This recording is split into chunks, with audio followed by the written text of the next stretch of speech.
O Tesouro, de Manuel António Pina, lido pelos estudantes de português do IES de Caxeiras.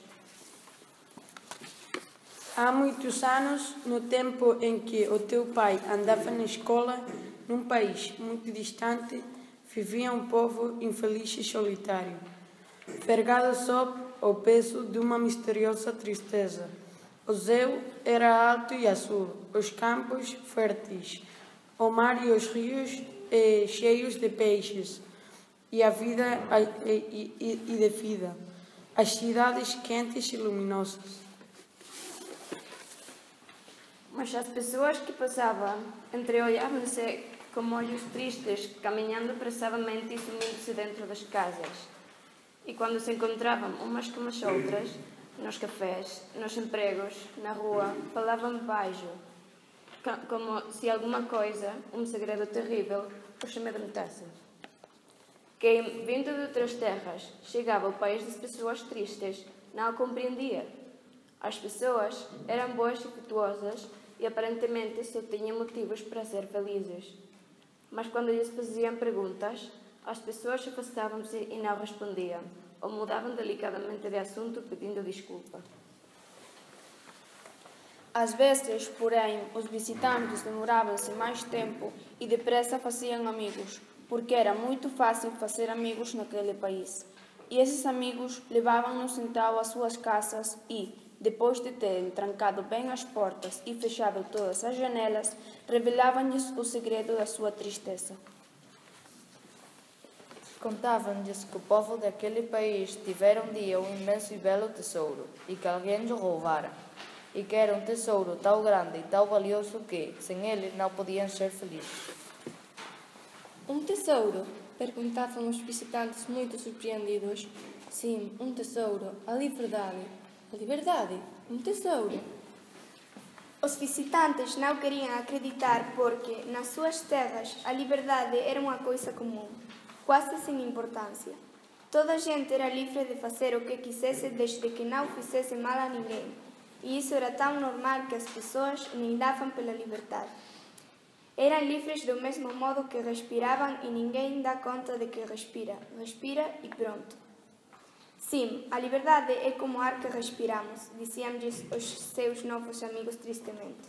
Só quando nos falta e sufocamos cheios de aflição é que descobrimos que, sem ele, não podemos viver. E como pode alguém viver sem liberdade? Como é possível? Então explicavam-lhes. Naquele país as pessoas não podiam fazer o que queriam, nem podiam dizer o que pensavam ou o que sentiam nele. Como eles, partir a visitar outros países e conhecer outros povos. Viviam fechadas no seu país como se ele fosse uma prisão. Nem sequer podiam contar esse segredo a ninguém, porque seriam presas ou até mortas. Mas isso deve ser uma grande infelicidade, diziam os visitantes. Não admira que vocês estejam sempre tão tristes? E os seus amigos, depois de irem espreitar de novo a porta para ver se alguém lá fora os espiava, contavam-lhes como era a vida de todos os dias no país das pessoas tristes. Havia polícias por toda a parte, não os polícias bons, que orientam o trânsito e prendem os ladrões, mas polícias para vigiar as pessoas e impedir que elas falem entre si. Polícias nas fronteiras, para não as deixar sair, até polícias que abriam as suas cartas e ouviam as suas conversas, para descobrir o que diziam e o que pensavam, e que as perseguiam e lhes batiam se elas não dissessem nem pensassem o que eles queriam que dissessem e que pensassem. Os meninos do país das pessoas tristes não podiam ouvir as músicas, nem ver os filmes, nem ler os livros e as revistas de que gostavam, mas só as músicas, os filmes e os livros que não eram proibidos. Nem sequer podiam beber Coca-Cola, porque a Coca-Cola também era, ninguém sabia porquê, proibida. As raparigas e os rapazes não podiam conversar nem conviver uns com outros e tinham que andar em escolas separadas e brincar em recreios separados por muros e por grades. As raparigas não podiam vestir calças nem andar sem meias. Era também proibido. E os rapazes, quando cresciam, eram mandados para horríveis guerras em países longínquos e obrigados a matar gente que não conheciam e que nunca lhes tinha feito mal nenhum. E muitos deles morriam lá ou regressavam loucos ou estropiados. Mas por que é que vocês não votam em governantes que acabem com todas essas coisas, mas e que vos restituam a vossa liberdade, o vosso tesouro? Estranhavam os visitantes. Porque nós também não podemos votar. Era espantoso. Não podem votar? Então como escolhem os vossos governantes? Mas nós não escolhemos os nossos governantes. Então quem os escolhe? Ninguém sabe. Como vi estas coisas, ficava muito inquieto e, subitamente, o seu coração enchia-se lentamente de tristeza e amargura. O sol já não lhe parecia tão quente, e no céu tão transparente e tão azul. E, quando voltava à rua, olhava também em volta, amedrontado, pensando que podia estar a ser vigiado e seguido também, e temendo até que alguém pudesse ler os seus pensamentos e sair da sombra para o castigar por causa deles. E, de regresso ao seu país, compreendia então como a sua liberdade era afinal um tesouro muito valioso e, a partir daí, passava a velar por ele como por um bem raro, de que a sua felicidade e a sua própria vida dependiam, lembrando-se muitas vezes dos amigos que tinham deixado, sós e infelizes, no país das pessoas tristes. Até que um dia chegou em que, no país das pessoas tristes, as pessoas decidiram reconquistar o seu tesouro. Os soldados reuniram-se nos quartéis e pegaram nas suas armas para arrancar finalmente o tesouro das mãos dos ladrões. E toda a gente saiu alvoroçadamente para a rua e acompanhou os soldados cantando e gritando: Viva a liberdade! Viva a liberdade! Os corações exultaram-se de alegria e as janelas encheram-se de bandeiras e de cravos vermelhos. Os soldados puseram cravos vermelhos nas espingardas e as mulheres esqueceram-se do jantar e das limpezas da casa e correram para a rua com os filhos ao colo e cravos vermelhos ao peito, chorando e rindo, comovidas e convulsas.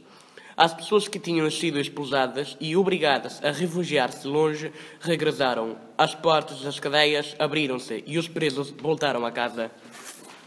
Os jovens vieram da guerra, felizes por estar de novo rodeados dos amigos e abraçar os pais e os irmãos. E os meninos e as meninas puderam, pela primeira vez, dar as mãos e falar e olhar-se, caminhando lado a lado sem medo de acusações nem de castigos. Todo o país se transformou numa grande festa, ruidosa e transbordante. E as pessoas deixaram sair livremente do coração todas as palavras e todos os sentimentos longamente acumulados durante os anos de felicidade.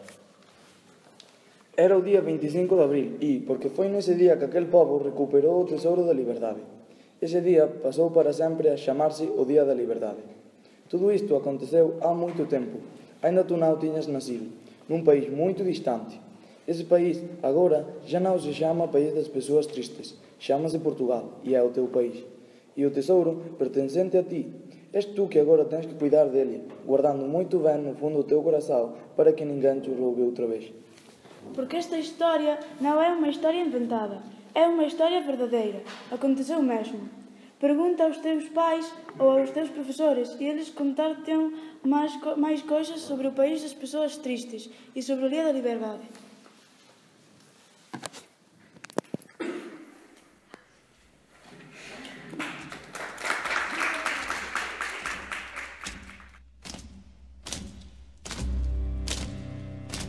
Grândola Vila Morena, terra da fraternidade,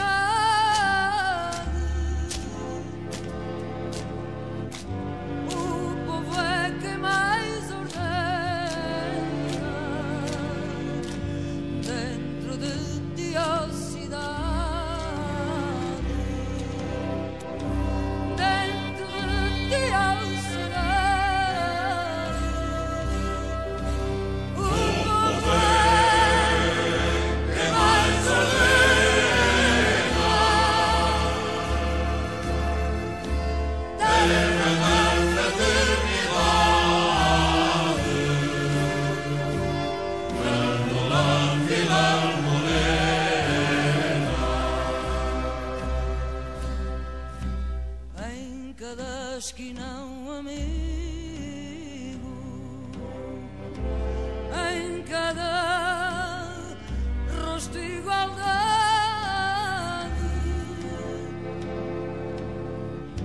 Grândola, Vila Morena, terra da fraternidade.